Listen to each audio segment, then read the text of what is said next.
Hello everyone, welcome to part 5 of the lesson. It will be continuing on glass and we'll be looking at the properties and the disadvantages and advantages of glass. So to start off, we'll look at the first glass properties, which is the mechanical properties. Mechanical means whether is it strong or whether is it weak. So as most of us know, glass is actually brittle and easily broken. So if you drop a glass bottle onto the floor, if it hits onto a sharp edge, most probably you'll hear the ping piang sound, which means that it broke. So you have to be very careful when you are handling with glass bottles. So you will see that a bruise or contact with any hard object will actually produce small cracks or scratch on the glass surface, and it will be very easily for the consumers to see it. And this breakage may be due to a concentration of stress. So you really have to handle it very carefully during and after forming and annealing. Annealing means to heat it up to remove the stresses inside the bottle during the processing. So how do you actually avoid breaking and increase the mechanical properties? We can do so by adding a glass shoulder which minimizes the breakage during high-speed filling and sealing operations. So it is important to improve the container loading strength by having this glass shoulder to minimize breakage during high-speed filling.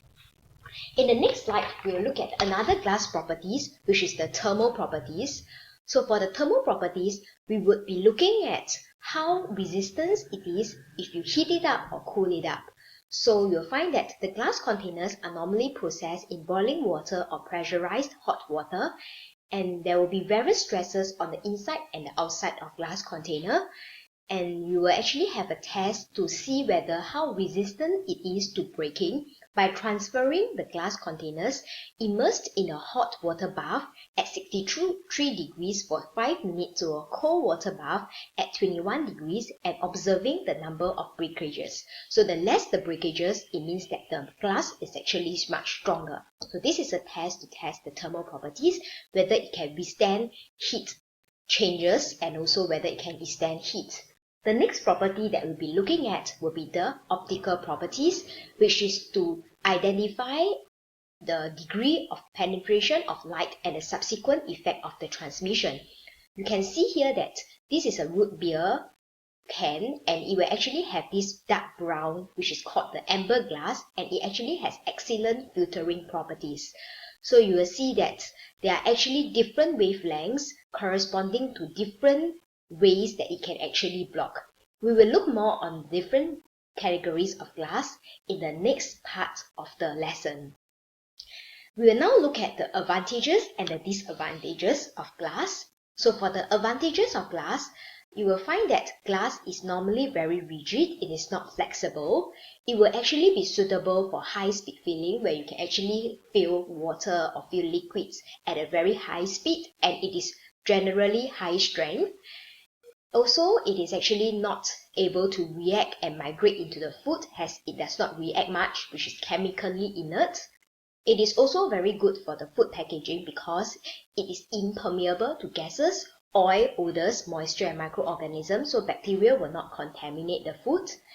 In addition, it is also very easy to clean and very suitable for heat processing. And also normally consumers will actually purchase it because you can actually see the ingredients that is inside, which is transparent, and it actually adds value to the product. And also you can actually heat it up easily because it is microwavable, so you can actually reheat the food that you want. And most importantly, it is also environment friendly, which means that it is also reusable and recyclable. So there are many advantages of glass, but for every material that you have, there are also disadvantages to it. So in the next slide, we'll look at some of the disadvantages of glass. So for glass, generally, it is quite heavy. So this will lead to high transportation costs. It is also very fragile, which breaks easily. And thus, it has lower resistance to fracturing and thermal shock.